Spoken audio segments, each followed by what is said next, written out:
So obviously we are looking at corpse roads, and corpse roads is a topic or just a term might conjure up quite weird mental images if you're anything like me of highways paved with the dead or possibly byways only used by them, which in many ways would actually be cooler.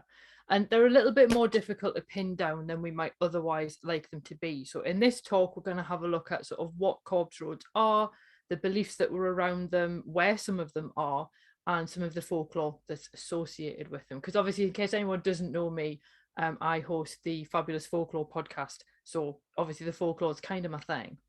So this is a fabulous book on corpse roads, and obviously there's quite a lot of the information in this talk about Cumbria corpse road came from this.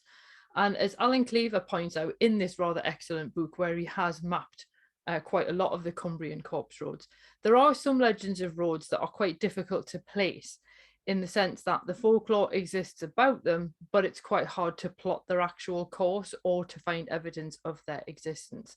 So it is entirely possible in these cases that the legend carries more weight than fact. The heyday of the corpse roads was likely to be the Middle Ages, so the remains of garbled oral tradition are really all that we've got left once we reach their appearance in written records in the 1830s. So we're going to have to bear this somewhat shadowy and elusive nature in mind as we continue on our tour of the English corpse road, and instead turn to what they are in terms of their concept for the benefit of those of you who are unfamiliar with them. So this is the corpse road between Wasdale and Eskdale in the Lake District, and it's really quite famous for this sort of double hump bridge that you can see in the picture. And it all looks quite picturesque and lovely, I think. I think this is probably my favourite photo of the corpse roads. And ultimately, in terms of concept, in days gone by, remote communities often had nowhere nearby to put their dead. And obviously you had to put them in consecrated ground. And only the churches held the burial rights. But because of a population increase during the medieval period, churches wanted to hang on to the burial fees that they got in their local area. So it was basically a way for them to maintain their burial rights to burial grounds as new churches were built in the area. So it did mean that people who were attached to those particular churches then needed to travel quite long distances to reach the burial grounds for their parish. So corpse roads became the solution to the small communities, which then granted them access to the consecrated ground that they needed. Now, the paths are often really remote, and it's believed that locals did this because they didn't want rotting bodies being carried across their land, which kind of makes sense. And on top of that, landowners didn't really want the route to become regular rights of way through use. So the more remote a route, the less disruptive they would find them. Now, we say all of that in concept, but the Wasdale to Eskdale road is actually one of them that's contested by Alan Cleaver, despite the fact he's got this rather lovely photo of one, because he's actually found evidence that suggests both Wasdale and Eskdale had their own consecrated ground at the time, so there would be no reason for inhabitants of Wasdale to carry the dead to Eskdale for burial. But its existence persists in local legend. And often one of the things that you find with folklore is that the existence of something in the legend is just as interesting as whether or not it was actually real, because it tells you what people believed, which, as like I say, is sometimes more important than whether it was true or not. Now, in England, corpse roads are sometimes also called burial roads, coffin paths, or funeral roads. And my personal favourite is lichways, in acknowledgement of their usage, since lich is another word for dead body. So a church's lich gate is as much for the dead as it is for the living, marking as it does the entrance to the churchyard. So as you can imagine, such thoroughfares have become pretty associated with wraiths and ghosts, with them having such metal names as far as I'm concerned. So it's quite hardly surprising then that Puck actually references them in A Midsummer's Night's Dream, where he says, "Now it is the time of night that the graves all gaping wide, every one lets forth his sprite in the churchway paths to glide." And you can see why I didn't go into acting. But here you can imagine a whole host of spirits bursting forth to glide along the churchways once more. And Shakespeare is actually a fabulous source, particularly for all things supernatural, because he includes these little snippets throughout the plays, which gives us a bit of an insight into what people believed at the time. Now, the name Lichway, I think, pretty much says it all. And this is the Lichway in Devon that dates to the Middle Ages. So it crosses over Dartmoor. And I think this one goes past Barrator at this particular segment in the photograph. So you can see that to anyone else's eyes, it just looks like a bit of a regular path, but obviously it does actually have like history and maps and things associated with it. So this one has been pretty well documented. Now, the way it erupted, as it were, if erupt's the right word, Lidford Parish contained a series of tenements due to various ways that they organised the land. And the tenement holders, who all had farms, were then expected to make a 12-mile journey to attend the church there. And I don't know why I just got a message up going, participants can now see your application. That was kind of the point. Anyway, so they say, so they had this 12-mile journey for Lidford, for people to get a Lidford church to obviously bury their dead and so on. Now in 1260, the tenement holders asked the Bishop of Exeter if they could have permission to use the nearer church at Widdicombe, because obviously this 12-mile walk wasn't really practical. Now, the bishop agreed, but he did specify that people still had to attend parish courts, and they were held at Lidford Church, so they were still having to go there whether they liked it or not. And then farms that were built in later centuries didn't have this special dispensation to use Widdicombe, so the Lichway continued to prove useful in navigating the moor. And as I say, it is one of the better documented ones that you can find. By comparison, this photo shows a corpse road in Cumbria. So until 1736, the community of Mardale carried the dead along the corpse road to Shap's burial ground. And this particular corpse road still exists, as you can see, because you can just see it wending its way across the hills there. And it is actually referred to as the old corpse road. So this one actually is very specifically identified as that's what it's for. But in 1736, Mardale built the new Holy Trinity Church, meaning that they could finally bury their dead closer to home. So the last body to be carried to Shap followed the old road in June 1736. But if you look at that particular photo, like the sheep don't seem particularly bothered. So I think because corpse roads kind of have this really weird spectral and slightly supernatural feel through their name, it's quite funny because obviously, you know, they are literally just pieces of ground. And they are really popular with walkers now as well. Now, in terms of this particular walk, Mardale itself actually now lies at the bottom of the Haweswater Reservoir because the authorities submerged the village in 1939. And this is something that you do find across the British Isles, where you have these reservoirs which actually have villages at the bottom of them, because the authorities obviously emptied them first, but then sort of filled up these valleys to create reservoirs. It's the same at the one relatively near me at Kielder. So just the idea of these like abandoned villages at the bottom of sort of reservoirs kind of suits the slightly ethereal nature of the corpse road, I think. But with this particular example, the authorities also transferred 97 sets of remains from the churchyard at Mardale to the graveyard in Shap. So even though they obviously went through all of this to be able to carry their dead to a nearer church, it does seem that the dead of Mardale were destined to lie in Shap come hell or high water. Now, a 1940 article in the Newcastle Chronicle also noted the existence of other corpse roads on the Shap Fells and among the Lakeland Hills. And in these cases, the mourners were actually strapping corpses to horses, and then the horse would carry the body along the stony track, which kind of makes a little bit more sense. And according to one legend, a man died in the Shap area with, and I quote, an undivulged crime on his conscience, end quote. And a thunderstorm broke out while his body was being carried over the hills on horseback, and the horse bolted, as they will do during a thunderstorm. Now, the horse roamed the fells for 3 months, still carrying the corpse, until it was finally captured. So presumably at this point, the man was finally buried. That bit's actually the bit that's left out of the story. But tales such as these abound along the length of these corpse roads, and they then help to start to build the folklore that we have around them. Staying in Cumbria, this is the old drovers track between Eskdale and Wasdale. So again, this is the one that Alan Cleaver sort of contests as a corpse road. And this particular section has its own ghostly legend of a horse that bolted.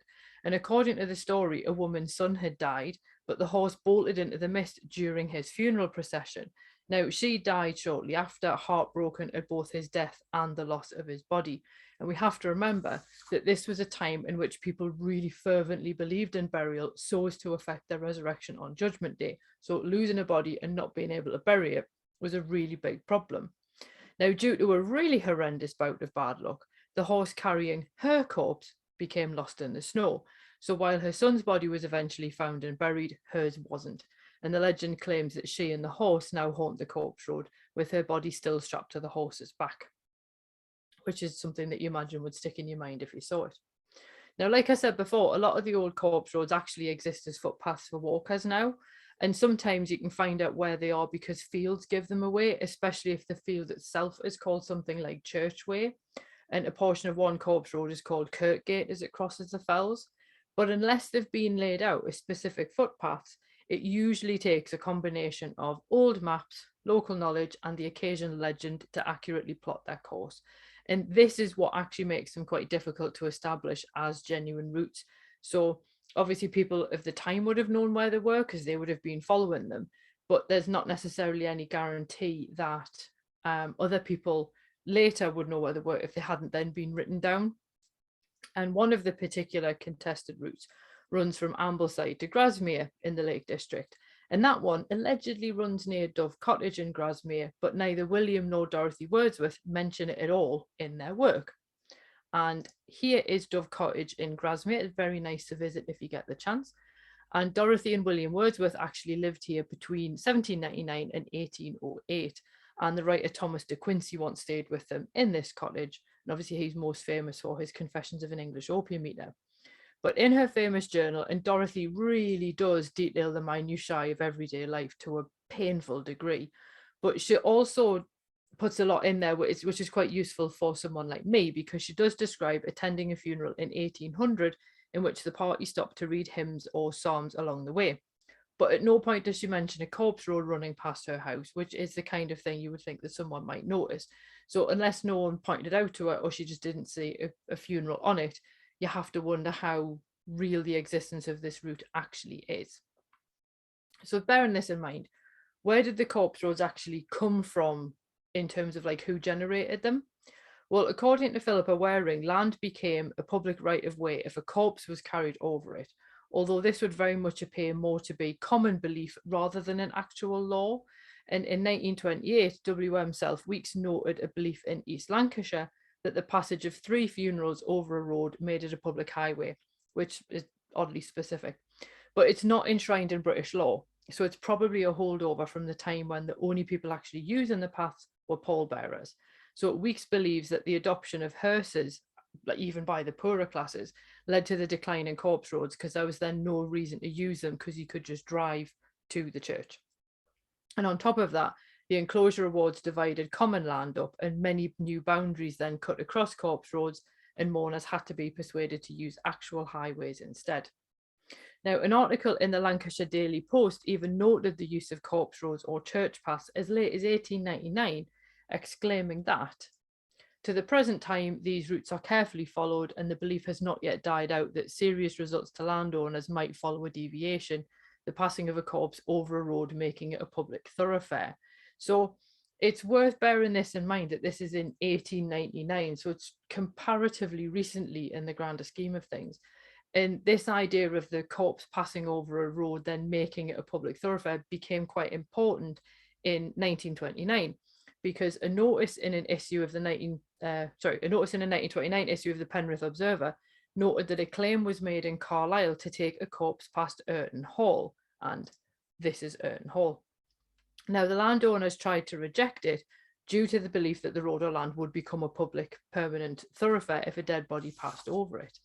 And this particular case actually made the newspapers, and it brought the ideas and customs of the corpse road to the public's attention. So suddenly people wanted to learn more about corpse roads in order to understand why the owners of Urton Hall were so set against the existence of them on their land, which you can sort of understand in a way that if something as simple as carrying a dead body over some ground kind of makes it public, then obviously to what extent could you make quite a lot of somebody's estate public? And then even as late as September 1935, a cattle remover from Hebden was taken to court for taking a cattle wagon onto the village green in Linton and Craven in the Yorkshire Dales. Now, this was considered an unlawful move, and the case was allegedly brought to prevent damage to the green.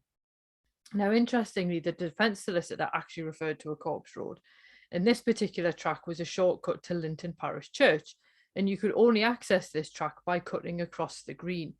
Now, the question of right of way to this corpse road actually then lay at the centre of the dispute, because the defendants believed that they had a lawful right to use this particular track across the green.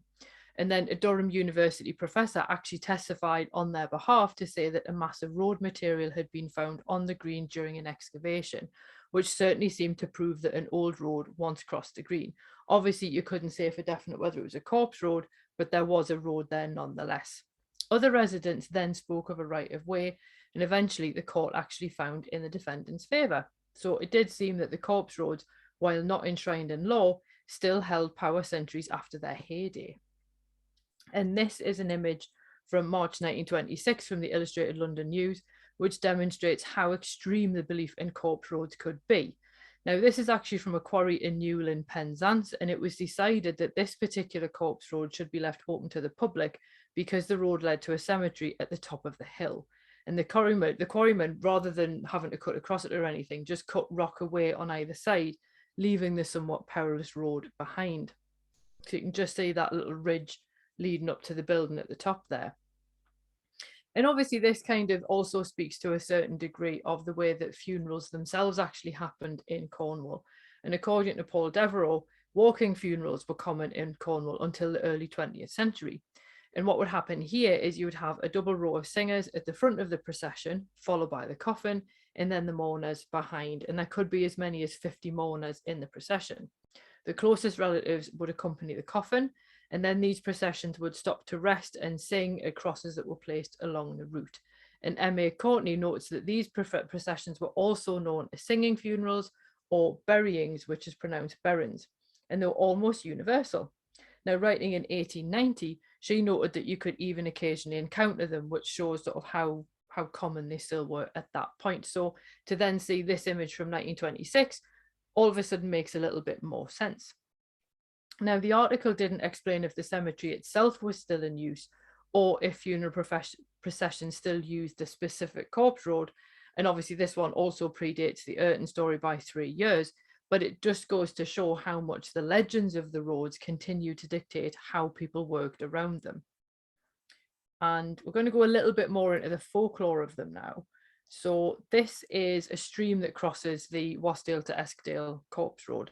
And some people think that the reason why it crosses a stream, which you imagine would be a little bit difficult if you were carrying a coffin, but there you go, is there was actually a belief that spirits couldn't cross running water. So taking the coffins across a stream was one way to prevent the dead from returning back home again. And you see this in loads of folklore and legends in quite a lot of cultures as well, that there's this belief that the spirit is somehow held back or unable to cross running water. Obviously, we'll look at Dracula, even though it's not folklore, it's a novel, but still, it's the fact that Dracula apparently can't cross running water either. Now, the road might then cross bridges or stepping stones, which would make the road a little bit more passable for the living, but then the dead wouldn't be able to pass the running water. Other tales surround the corpse roads as well, because superstitions obviously ran a lot higher in days gone by, although to be fair, you can kind of see how shall I say, easy to believe some people find certain ideas now. And in this day and age, people believed that spirits traveled in straight lines. So another way to stop ghosts from returning to their home actually involved taking this really meandering route to the graveyard. And in this image, you can sort of see how winding that particular path is, shall we say. And some people think that the meandering route of these roads is one of the reasons why to do what they do, because of the fact that people were trying to prevent the dead following back again. But this is what we're led to believe. So Paul Devereux explains that the Penwith Churchway actually needed to make a sharp turn along its route to avoid a Neolithic dolmen. So we have to wonder how many of these corpse roads took really strange routes simply to accommodate natural or ancient features that may or may not still have been there by the time people found the road. Another thing that was important to do is mourners would carry the corpse feet first so that they pointed away from their home. And this meant that should the corpse look up, it would look in the direction at which it was travelling, and it wouldn't be able to look backwards towards the home. And this particular custom seems to link with other funeral beliefs, like covering mirrors to prevent souls becoming trapped in them, or stopping clocks so as not to confuse the dead with the concept of time, which is clearly more important to the living. So there was a lot of effort that went into making sure that the dead didn't come back to haunt the living. And indeed, many people actually feared bad luck if a different path had to be followed for whatever reason. And this is possibly due to the fact that people believed the corpse had to be taken along an actual corpse road to prevent them from returning home later on. And again, this is that fabulous lich way across Devon. Now, I must admit that this idea of having to use a corpse road to stop the dead coming back sort of links with the belief that that's why people would bury suicides or suspected witches at crossroads, because the belief ran that the spirit would be confused by where the four roads met and wouldn't be able to find his way back to the living again. So it is quite interesting to sort of see how many people have these beliefs about stopping the dead from coming back based on the roads that you're on. There was also a Cornish superstition that claimed a corpse should never be carried to church along a new road, and that hearses should never stop on their way to the churchyard, or else there would be another death in the house before long. And those superstitions came from that 1890 article. And here is the corpse road above Rydal Water in Cumbria again. And this one looks quite sort of serene and peaceful now, but these roads could be quite impassable at times, and parts of the Pennine Way actually follow the Garrigill to Kirkland Corpse Road for a while. And in this particular area, at one point in the 16th century, a funeral party became overcome by a snowstorm at Cross Fell. And according to local law, they abandoned the coffin in the snow for a fortnight until the corpse road became usable again. Now, obviously, the only advantage to being able to do this would be the preservatory qualities of the cold weather. And in fact, it was such tales that led people to request burial rites for churches closer to home. And it was only being able to inter their dead nearby that would negate the need for these really long and tortuous processions through quite difficult terrain or inclement weather. Now, obviously, I said we'll have a look at a bit more of the folklore, but there's obviously specific ghostly folklore associated with the corpse road. And one of the most famous examples is that of the corpse candle. So people believe that it travelled along the route from the dying person's house to the cemetery and then back again. And this was actually seen as an omen because the light allegedly appeared on the night before the death, when the spirit traced the path to the cemetery in advance, obviously, of the funeral. Now, surprisingly, these death lights were actually considered a good omen since they showed that the soul was at peace, which I suppose actually makes it quite a useful thing to apparently see. Now, in northern Cumbria, the belief was slightly different, and their belief was that the spirit of a person actually passed along the corpse road after death with the form and colour of a faint flame, and it would actually go on to the church and then to the grave, and it would actually wait there for the arrival of the coffin. And according to the Lancashire Daily Post, the spirit of a good man might even allow itself to be seen at the graveside. Now, obviously, as with most legends, some people do confuse this corpse light, which has a really specific function and a really specific way that it appears, with that of the will-o'-the-wisp. And obviously this is a mischievous spirit that tried to lead travellers astray, often into marshes. And this is where you get all kinds of legends around things like Stingy Jack, who appears in Halloween folklore, who is supposed to be the one who like carries his lantern in his turnip, which is why we have pumpkins basically now. And people follow the lights and then end up getting stuck in the marshes. And it does actually even get referenced in things like Lord of the Rings as well. Now, to play Scully for a moment, the possibility does remain that such lights did actually exist, but that they were actually produced by the methane gas produced by decomposition. Although some people then ask the good question, what causes the gas to combust? There is also a really cool thing, which I find quite hard to verify, but people keep repeating it as if it's fact. And that's the idea that barn owls can apparently in some instances be luminescent. So perhaps the locals were seeing glow-in-the-dark birds, which in my view sounds amazing. And candle snuff fungus is also bioluminescent. So some people think that they may have actually just seen this instead, rather than the will-o'-the-wisp or the corpse candle. Now, it's what was really interesting was before there was that Cornish superstition that hearses should never stop on their way to the churchyard. But yet a lot of the corpse road actually featured coffin stones, which allowed mourners to set the coffin down while they were resting. And this is actually a coffin rest inside the Lich Gate of St. Uni Church in Redruth. And it's so big because it was actually made to carry 3 coffins at once. Now, you might be wondering, why do they need a stone? Why can't they just put the coffin on the ground? And folklore apparently has an answer for everything, because the law claims that the coffin couldn't touch the ground, because if it did, the spirit might just wander off. So using a rest meant that it had to stay with the coffin. Now, Alan Cleaver makes the point that we don't actually know for certain that these stones were coffin rests, but the problem is earlier historians claimed that they were without any actual evidence, and then the interpretation seems to have stuck. And this is an ongoing problem that you do find with some folklore. Somebody earlier has said this means this, and then everyone just accepts it without any further interrogation. So it's one of those things where it would make sense that there were coffin rests, particularly where these ones are, but they are also at the entrance to a church. So how necessary would they be at that point?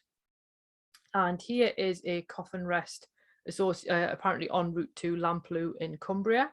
And we've already seen that there were coffin crosses on the Cornish corpse roads that allowed for the singing of hymns. And Dorothy Wordsworth relates something similar from the 1800 Cumbrian funeral. So Cleaver actually suggests that instead of acting as somewhere to put down the coffin rest might actually form a meeting place. And this would have allowed people from different parishes to meet up for the funeral, which would explain why some of the rests were originally wayside crosses. So you can sort of see here, you've got that dry stone wall effect at the bottom, and then you've got sort of the flat surface made from what looks like a piece of slate, and then you've got the remains of the cross as well. So obviously these crosses are quite helpful because they do allow us to map the routes of these corpse roads, but we do have to wonder sort of, was this corpse cross or coffin rest in Lamplugh there for the benefit of the pallbearers so that they had somewhere to put the coffin when they caught their breath, or was it actually there for mourners to then meet up and then head to the funeral together? We'll never know unless someone happens to find some definitive evidence in the records. And one of the other things we'll have to remember is, depending on the route, some pallbearers might have carried the coffin for up to 12 miles. So they surely would have needed to put the coffin down at some point. So here is a different type of coffin rest in Grasmere. And while it's a very different style, it does seem to have performed the same sort of function as the one in Lamplugh. And indeed, Dorothy Wordsworth's description of the funeral procession does suggest that people may have rested the coffin here while they were singing hymns. So in some regards, we can kind of look at these rests as actually being necessary for the process of the actual procession in order to be allowed to know where you were going to sing hymns and know where you were going to have psalms. At least putting the rests in meant that you had very specific locations where these rites could be observed, obviously, rather than just being a free-for-all and wherever anybody felt like it. Now, one corpse road actually ran 16 miles from Keld, a very remote hamlet, to Grinton, home of Swaledale's original mother church. And this road was apparently so rough that the Newcastle Chronicle described it as being impossible to walk along while carrying a coffin. And this one does at least then reference the idea that, you know, carrying a coffin that far is going to be quite a difficult thing to do. So on this corpse road, the mourners would carry the body wrapped in linen sheets in a long wicker basket, and the men would work in relays and change over 2 to 3 times along the route. There was originally a pile of stones near Feetham's Punch Bowl Inn along the way, where the men could place their makeshift coffin while they stopped for food or drink at the inn. Now, there is a legend that a headless black dog is seen near the coffin rest along the Kelton-Muka stretch of the Swaledale Corpse Road. And this particular phantom was considered a bad omen if it was seen. And obviously, I'm sure Mark, who is in the room, will be able to tell us a little bit more about that. But this particular corpse road was actually known as the Corpse Way, according to a news article in the Nelson Leader from 1935. And in this particular article, the author notes the differing versions as to why people used the corpse road in the first place. And some people think that only those who died of infectious diseases were carried along the way, and obviously to try and keep them away from other people. And the stones along the route apparently held holy water so that the coffin bearers could actually exorcise evil spirits. And other people claimed that the stones were there simply as coffin rests because the hill was really steep. And I quite like that sort of practical reason for them being there that's kind of sneaked in at the end there. And obviously there's the article from the 1929 issue of the Penrith Observer, and it describes the use of corpse crosses to perform the function of coffin rests. Now, the problem with some of these articles, because they're writing so much later after the corpse roads were actually being used, we do have to wonder how much of the articles, or any of these articles, are simply repeating accepted wisdom rather than being pieces of investigative journalism. Now, we do have one final form of coffin rest to examine, and this one is actually from the 18th century, and it can be found at St Mary's Priory Church in Old Malton in Yorkshire. So this one is a slightly different concept because it's not attached to a corpse road, but rather the church itself. because churches might have a parish coffin that could be used by the very poor. So the family would wrap their bodies, or their bodies, obviously the dead bodies, in shrouds, and then they would borrow the parish coffin to carry them to the grave. Once they got to the grave, the family would bury the body in its shroud, but then they would return the coffin to a rest in the churchyard, which is what this is. So that sort of little platform thing that's built into the wall was a coffin rest. So, and it was basically the coffin would stay there right until the next person needed it. And in many ways, this particular use of the term coffin rest actually makes a lot more sense. And it does make me wonder if people have seen coffin rests written down in the records meaning this approach, and have then assumed that that's what the stones along the other corpse roads have been for. Now, in Cumbria, it was far more common to wrap the body in wool or linen cloth than it was to carry a coffin. So here, they might then use the parish coffin if they use one at all. So you would carry it along the corpse road wrapped in cloth, and then you would just use the parish coffin at the, like, for the final section once you got to the burial ground. Now, bear in mind that many corpse roads were crossing mountainous or somewhat treacherous terrain because they didn't actually follow footpaths or cart roads. So naturally, carrying a body wrapped in cloth would be a lot easier than carrying one in a coffin, which you can sort of imagine would be a little bit ungainly. And finally, I want to leave you with a really picturesque one, because it's a bit of a morbid topic, I am aware, but there we go. And this is the corpse road on the north side of Lingfell in Cumbria. In this one, in this particular image, looks really super straight, which seems to go against all of the folklore, but then it sort of drops away from view across the undulating terrain and sort of wanders off in a slightly more meandering route. But I think that this image kind of speaks a lot to the mythos and the allure of the corpse road, because a lot of the surviving corpse roads are just meandering paths now, and they can be incredibly beautiful and incredibly picturesque. But for a lot of people, their original purpose is sort of lost in the mists of time. But for those of them that do still have their crosses and their coffin stones, or indeed the ones that are then labelled as the old corpse road, they do remain a slightly eerie pathway through the English landscape, and I, for one, am quite glad to know about them. So that is the end of the talk, but I do want to point out there is an offer, because I do have a very short story inspired by Corpse Road folklore in my Harbinger's Dark Tales of Speculative Fiction collection, and you can buy it in paperback from Amazon or get an e-copy absolutely free simply by joining my author mailing list. And I do also send out a free short story, usually in the gothic horror genre, once a month, and I'm about to send out the one for February as well at that link. And if you do like death related stuff, then you're my kind of person, and there are plenty of death related episodes over on Fabulous Folklore as well. But that is basically me done there, so I'll stop sharing, and there we go.